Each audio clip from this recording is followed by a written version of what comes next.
अस्सलाम वालेकुम, मैं हूं सबाज भी और आप देख रहे हैं इबरत न्यूज़। नाज़रीन, रमज़ान की आमद है और मुख्तलिफ चैरिटी इदारे अपनी चैरिटी के हवाले से मुख्तलिफ प्रोग्राम मुनक्किद करना शुरू हो गए हैं। इसी हवाले से मैं मौजूद हूँ मरीना क्लब में, जहाँ पर हैंड्स पाकिस्तान एक्सीलेंस और EMA के इदारे अपनी चैरिटी के हवाले से प्रोग्राम मुनक्किद कर रहे हैं। इस प्रोग्राम में क्या होने वाला है और कौन शख्सियात यहाँ पर शिरकत कर रही हैं, तमाम तफसीलात जानने के लिए आप मेरे साथ रहिएगा और देखते रहिएगा इबरत न्यूज़। सीनियर वजीर जनाब नासिर हुसैन शाह साहब, आइए अब इस नेकी की शाम के हवाले से इनसे कुछ सवालात करते हैं। जी सर, अस्सलाम वालेकुम। जी वालेकुम अस्सलाम। कैसे हैं आप? जी अल्हम्दुलिल्लाह। सर, क्या कहेंगे इस नेकी की शाम के हवाले से आप? जी बहुत ज़बरदस्त प्रोग्राम है और एक्सीलेंस क्लब वालों की तरफ से, हमीद भुट्टो साहब वालों की तरफ से और हैंड्स जिनका बहुत ज़बरदस्त काम है पूरे मुल्क में और ख़ास तौर पर सिंध में हमारे साथ मिल के काम कर रहे हैं। सिंध गवर्नमेंट के साथ 13 डिस्ट्रिक्ट में ये जो घरों बना रहे हैं हम लोग, उसमें ये साथ हैं। फिर सोलराइजेशन की डिस्ट्रीब्यूशन हो रही है और उसके अलावा भी इनका बड़ा काम है, तो हम इनको फुल सपोर्ट करें। सर, इबरत के हवाले से कुछ कमेंट्स आपके? जी इबरत जो है वो तो सबसे ही एक वो इदारा है जिस पे सब लोग ट्रस्ट करते हैं, और काजी साहब जो हैं उनकी अनथक मेहनत और वो बिल्कुल सीधे हैं। और हमेशा इबरत पेपर हो या इबरत ये आपका जैसे भी ये चैनल है, इस पे हम तो हमेशा इसी को देखते हैं। सर, क्या कहेंगे इस शाम के हवाले से आप? देखें, ये कहा है कि नेकी की एक शाम। मैं समझता हूँ कि एक शाम नेकी के नाम, और हैंड्स का नाम किसी के लिए भी गैर मारूफ नहीं है, और इनका काम मेरे ख्याल में सर चढ़ के बोलता है। और उसका शायद जो मंजर है या नज़ारा है वो मेरे ख्याल में मतलब उसका अजर तो आसमान की तरफ है, लेकिन उसकी वसअत ज़मीनों तक फैली हुई है। 30,000 गाँव तक इंसानियत की खिदमत करना, सेहत, तालीम और जो बुनियादी सहूलतें वो फराहम करना, रोज़गार के ज़राए और मौक़े फराहम करना, मेरे ख्याल में इससे बड़ा, इससे अच्छा काम कोई हो नहीं सकता। और फार बिल्लू साहब हैं, उनकी पूरी टीम जिस तरह काम कर रही, डेडिकेशन के बगैर ये मुमकिन नहीं है। अल्लाह ताला जो हैंड्स के सारे ऑर्गेनाइजर्स हैं, सईद इस्माइल साहब और जितने भी, उनकी तौफीकात में इजाफा करें, और मुल्क में भी हम एक ऐसी फ़िज़ा और माहौल कायम करें जिसमें हम लोगों को फलाही कामों की तरफ उनकी रग़बत बढ़ाएं। अच्छा, ये NGO के प्लेटफॉर्म पे कोई भी प्रोग्राम होता है ना, यहाँ देखिए सारी सियासी जमातों के लोग भी आके मिलते हैं। यहाँ हमारा सियासी फ़र्क ख़त्म हो जाता है, या हमारा लसानी फ़र्क ख़त्म हो जाता है, और यहाँ पर एक मकसद के लिए सब जमा होते हैं। तो इस लिहाज से भी ऐसी सरगर्मियों की अहमियत है, और यही जज्बा सियासी जमातों में भी होना चाहिए, ताकि उनके अंदर जो अपनी पार्टियों की पोलराइजेशन है वो नहीं होनी चाहिए, और वो भी लोगों को रिलीफ देने के लिए मिलकर काम करें, चाहे महंगाई हो, बेरोजगारी हो, और इसके अलावा जो बुनियादी सहूलतें, गैस, बिजली, तेल की कीमतों को कम करना, इन सब चीज़ों के लिए सियासी जमातें भी मिलकर काम करेंगी तो मसला हल होगा, वरना आपस में लड़ती रहेंगी। अल्लाह करे कब तक मिलेंगी ये सियासी जमातें? देखे, हमने तो शुरू कर दिया है, और हमने कह दिया 15 अरब के हमें सड़कें बनाने के पैसे मिले।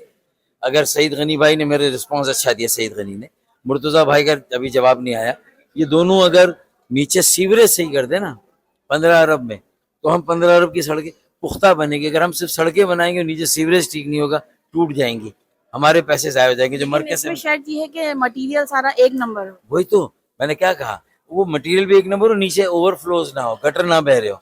अगर गटर बहेंगे, ओवरफ्लोज होंगे, रिसाव होगा, तो सड़कें तो टूट जाएंगी। तो हमने ये, उन्होंने कहा, सईद गनी ने माना कि आपने बहुत काम की बात की है, और मैं अपनी पार्टी में बात करूंगा, और इंशाल्लाह हम आपको पॉजिटिव रिस्पॉन्स यहाँ से हम शुरू करेंगे। बहुत शुक्रिया। आप इस वक्त हमारे साथ मौजूद हैं TV host, anchor doctor Bushra Iqbal साहबा, जो कि एडवोकेट भी हैं। आइए इस शाम के हवाले से इनसे हम कुछ सवालात करते हैं। जी, आप क्या कहेंगी इस शाम के हवाले से? और एक सवाल मैं और ऐड करूंगी कि जब चैरिटी का टाइम आता है, तो सिर्फ रमज़ानुल मुबारक का जो महीना होता है उसको ख़ास तौर पे मतलब कंसिडर किया जाता है कि सारी चैरिटी रमज़ानी हो। तो क्या इसका दायरा वसी नहीं किया जा सकता पूरे साल? क्योंकि क्या गरीब लोग जो है वो पूरे साल जो है उनके पास राशन आ जाता है? क्या सिर्फ रमज़ान में ही उनके पास ज़रूरियात होती हैं? आपने थैंक यू सो मच कि कुछ कहने का मुझे मौका दिया। آپ نے سوال جو ہے وہ اختلاف سے شروع کیا ہے. میں یہاں یہ کہنا چاہوں گی سب سے پہلے تو ان لوگوں کو مبارکباد بھی دوں گی, اور میری مبارکباد آئی تھنک کوئی اتنے معنی نہیں رکھتی, کیونکہ یہ جو کام ہے, جو نیکی کی کام لوگ کرتے ہیں, ہمارے ملک میں کہنے کو بڑے ایشوز ہیں, لوگ اختلافی باتیں بہت کرتے ہیں, تنقید بہت کرتے ہیں, لیکن یہ نہیں دیکھتے کہ ایک طرف اگر کہیں کوئی کام کہیں کمی ہے, وہ اللہ تعالیٰ اس کی مکمل جو کمی بیشی ہے نا, وہ کس طرح سے پوری کرتا ہے, ان لوگوں کے ذریعے. یہ لوگ جو خود ایک انسٹیٹیوٹ ہیں, جو یہ سارے انسٹیٹیوٹ چلا رہے ہیں, جو ہینڈس کے نام سے ہے, یا انڈس ہے, یا بڑے بڑے نام ہیں, اور لوگ ہماری عوام جو ہے, پاکستانی عوام, دل کھول کے, اور پورا سال آپ نے جو کہا رمضان میں عطیات صدقات خیرات کی جو وہ دینے کی ایک جو سپیڈ کہہ لیں وہ بڑھ جاتی ہے, کیونکہ رمضان میں اس کی نیکیوں کے ثواب 10 گنا 70 گنا مطلب کئی گنا ہوتا ہے. اس وجہ سے لوگ چاہتے ہیں کہ ہم رمضان میں ہی اپنی زکوٰۃ تو نکالیں, بقیہ بھی جو صدقات خیرات ہیں وہ رمضان میں کریں. لیکن ایسا نہیں ہے. آپ نے جو اختلاف کیا, میں اس سے اختلاف کرتی ہوں, کیونکہ ہمارے لوگ دیتے ہیں, ہمارے بہت سارے لوگ ہیں. ظاہر ہے کہ حدیث مبارکہ ہے کہ ایک ہاتھ سے دو, دوسرے ہاتھ کو پتہ نہ چلے, تو ایسے خاموش کام بھی ہو رہے ہوتے ہیں جو نظر میں نہیں آتے. اب یہ ادارے ہیں جو سوشل ویلفیئر کے ادارے ہیں, NGOs ہیں جو کام کر رہی ہیں, غیر سرکاری تنظیمیں ہیں, یہ کام کر رہی ہیں, بہت اچھا کام کر رہی ہیں.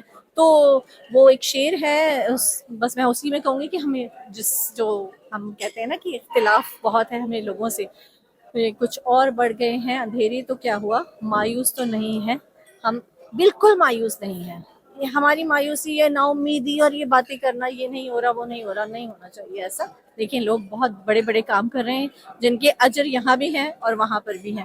تو بس بہت اچھا لگا یہاں آ کر, ان کو مبارکباد بھی دیتی ہوں, اور لوگوں سے اپیل بھی کرتی ہوں کہ دل کھول کے اپنے عطیات صدقات خیرات ان کو دیں, کیونکہ ٹرانسپیرنسی بھی بڑی ضروری ہے. تھوڑا سا لوگ یہ بھی ایشو کرتے ہیں کہ ہمیں نہیں پتا ہمارے پیسے جہاں جا رہے ہیں وہ صحیح جگہ لگ بھی رہے ہیں کہ نہیں. تو بھائی یہاں اتنا ٹرانسپیرنٹ کام ہو رہا ہے کہ آپ وہ خود کہہ رہے ہیں, آپ کو دعوت دے رہے ہیں کہ آپ آئیے اور چیک کیجیے, ساری ٹرانسپیرنسی موجود ہے. ایک کوشچن اور, ہاں جی, رمضان کی ٹرانسمیشن آپ نے ہوسٹ کی تھی, تو آپ لوگ تو ویسے بھی ایکسپرٹ ہیں اس حوالے سے, آپ نے اتنا اچھا شو کیا تھا, تو اب آپ نیکسٹ کوئی رمضان ٹرانسمیشن ہوسٹنگ کا کوئی پروگرام نہیں؟ اچھا, آپ نے اس کے بہانے مجھ سے بڑا ایک خاص سوال کر ڈالا ہے. میں کوشش یہ کرتی ہوں کہ اب میں میڈیا سے ذرا اور اس طرح کے انٹرویو سے ذرا دور رہتی ہوں, اور جو پائنیئر تھے عامر لیاقت حسین صاحب رمضان ٹرانسمیشن کے, تو ان کی موت کے بعد ظاہر ہے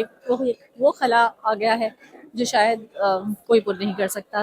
انہوں نے, مجھے ایسا لگتا ہے کہ رمضان ٹرانسمیشن ان کے ساتھ چلی گئی, اور میں ایسا نہیں ہے, مجھے آفرز آتی ہیں, بات ہوتی ہے, دل کوشش بھی کرتی ہوں, لیکن پتہ نہیں کیوں اتنی یادیں جڑی ہوئی ہیں, اتنے سال کام کیا ہے ہم نے, وہ میرے استاد تھے, مینٹور تھے میرے, تو بس ہمت کرتی ہوں پر ہو نہیں پاتی. اور پھر ہوتا کیا ہے کہ میرا بلاوا آ جاتا ہے وہاں سے, اور میں عمرے پہ چلی جاتی ہوں. تو پچھلے 2 سال سے تو میں عمرے پہ ہی وہاں مدینہ شریف میں ہوتی ہوں میں. تو بس دیکھیں کچھ اچھی بات بنی, کبھی ہوا فیوچر میں, یس. لیکن بہت بہت شکریہ آپ کا, بہت قیمتی وقت دینے کا.